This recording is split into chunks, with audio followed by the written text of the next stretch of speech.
une anthologie des lectures des paroles de Dieu Tout-Puissant.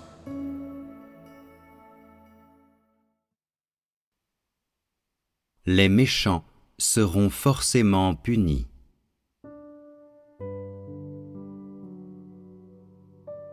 Regardez en vous-même pour voir si vous pratiquez la justice dans tout ce que vous faites et si toutes vos actions sont observées par Dieu. C'est le principe selon lequel ceux qui croient en Dieu conduisent leurs affaires. Vous serez appelés justes parce que vous êtes capables de satisfaire Dieu et parce que vous acceptez le soin et la protection de Dieu. Aux yeux de Dieu, tous ceux qui acceptent le soin, la protection et la perfection de Dieu et qui sont gagnés par lui sont justes, et il les considère tous comme précieux. Plus vous accepterez les paroles actuelles de Dieu, plus vous serez capable de recevoir et de comprendre la volonté de Dieu, et plus vous serez donc capable de vivre les paroles de Dieu et de répondre à ses exigences. Tel est le mandat de Dieu pour vous, et il est ce que vous devriez tous être capables d'accomplir. Si vous utilisez vos propres notions pour mesurer et délimiter Dieu, comme si Dieu était une statue d'argile immuable, et si vous délimitez complètement Dieu à l'intérieur des paramètres de la Bible et l'enfermez à l'intérieur d'un périmètre de travail limité, alors cela prouve que vous avez condamné Dieu. Parce que les Juifs, à l'ère de l'Ancien Testament, ont pris Dieu pour une idole de forme figée qu'ils gardaient dans leur cœur, comme si Dieu pouvait n'être appelé que le Messie et que seul celui qui était appelé le Messie pouvait être Dieu, et parce que l'humanité servait et adorait Dieu comme s'il était une statue d'argile, ils ont cloué le Jésus de cette époque à la croix, le condamnant à mort. Le Jésus innocent a ainsi été condamné à mort. Dieu n'était coupable d'aucune offense. Pourtant, l'homme a refusé de l'épargner et a insisté pour qu'il soit condamné à mort. Et donc, Jésus a été crucifié.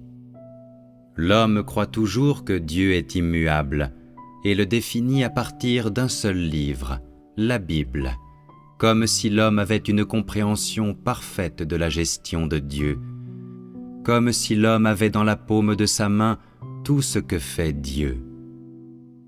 Les gens sont absurdes à l'extrême, arrogants à l'extrême, et ils ont tous un don pour l'exagération. Qu'importe l'étendue de ta connaissance de Dieu, je maintiens que tu ne connais pas Dieu, que tu es quelqu'un qui s'oppose le plus à Dieu, et que tu as condamné Dieu parce que tu es tout à fait incapable d'obéir à l'œuvre de Dieu et de marcher sur le chemin où l'on est rendu parfait par Dieu. Pourquoi Dieu n'est-il jamais satisfait des actions de l'homme? Parce que l'homme ne connaît pas Dieu, parce qu'il a trop de notions et parce que sa connaissance de Dieu ne s'accorde en rien avec la réalité, mais au contraire, répète de manière monotone le même thème sans variation et utilise la même approche pour chaque situation.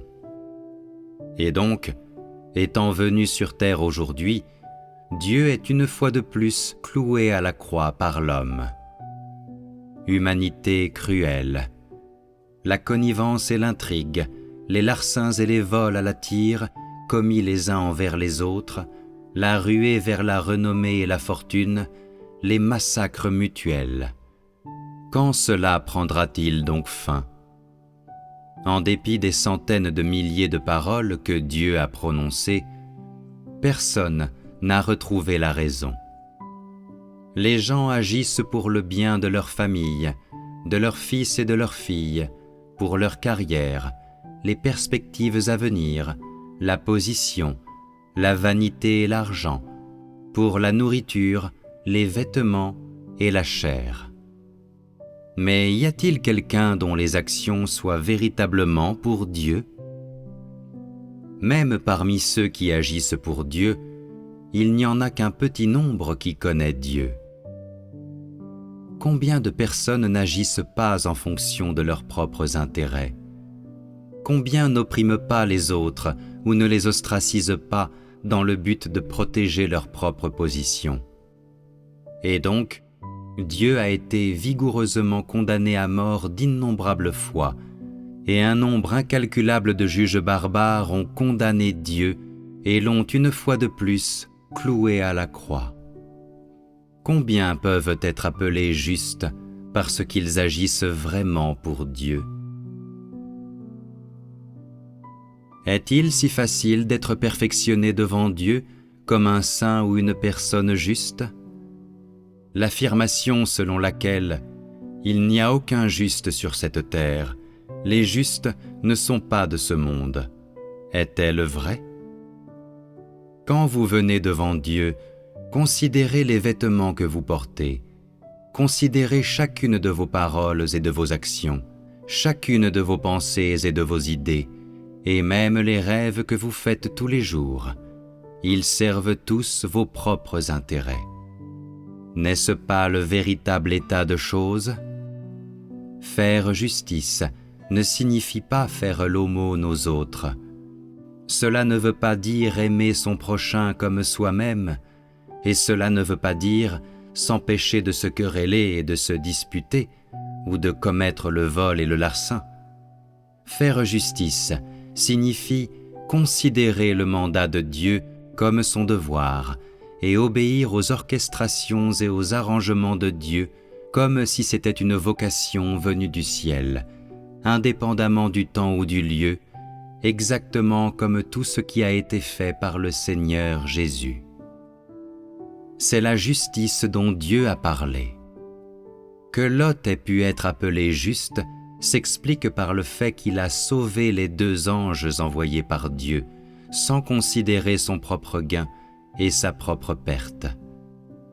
On peut seulement dire que ce qu'il a fait à l'époque peut être appelé juste, mais lui ne peut pas être appelé un homme juste. Ce n'est que parce que Lot avait vu Dieu qu'il a donné ses 2 filles en échange pour les anges. Mais son comportement du passé n'était pas entièrement juste. Et je dis donc, il n'y a aucun juste sur cette terre. Même parmi ceux qui sont dans le courant du rétablissement, personne ne peut être appelé juste. Peu importe à quel point tes actions sont bonnes, peu importe à quel point tu sembles glorifier le nom de Dieu, sans frapper ni maudire les autres, sans voler ni piller les autres, tu ne peux toujours pas être appelé juste, car c'est ce qu'une personne normale est capable d'avoir. Ce qui est crucial, dans l'immédiat, c'est que tu ne connais pas Dieu. On peut seulement dire qu'actuellement, tu as un petit peu d'humanité normale, mais aucun élément de la justice dont parle Dieu, et donc, rien de ce que tu fais n'est susceptible de prouver que tu connais Dieu. Avant, quand Dieu était aux cieux, l'homme agissait d'une manière trompeuse à l'égard de Dieu. Aujourd'hui, Dieu est parmi les hommes, personne ne sait depuis combien d'années. Pourtant, l'homme continue de ne faire les choses que pour la forme et essaye de le duper. L'homme n'est-il pas bien trop arriéré dans son raisonnement? C'était la même chose avec Judas. Avant que Jésus ne vienne, Judas racontait des mensonges pour tromper ses frères et sœurs, et même après la venue de Jésus, il n'a toujours pas changé. Il ne connaissait pas du tout Jésus, et à la fin, il a trahi Jésus. N'était-ce pas parce qu'il ne connaissait pas Dieu? Si aujourd'hui, vous ne connaissez toujours pas Dieu, alors il est possible que vous deveniez un autre Judas, et à la suite de cela, la tragédie de la crucifixion de Jésus à l'ère de la grâce, il y a 2000 ans, serait jouée de nouveau. Ne croyez-vous pas cela? C'est un fait. En ce moment, la majorité des gens sont dans une situation similaire. Il se peut que je le dise un peu trop tôt. Et ces gens-là jouent tous le rôle de Judas. Je ne dis pas n'importe quoi, mais je m'appuie sur des faits, et tu ne peux qu'être convaincu.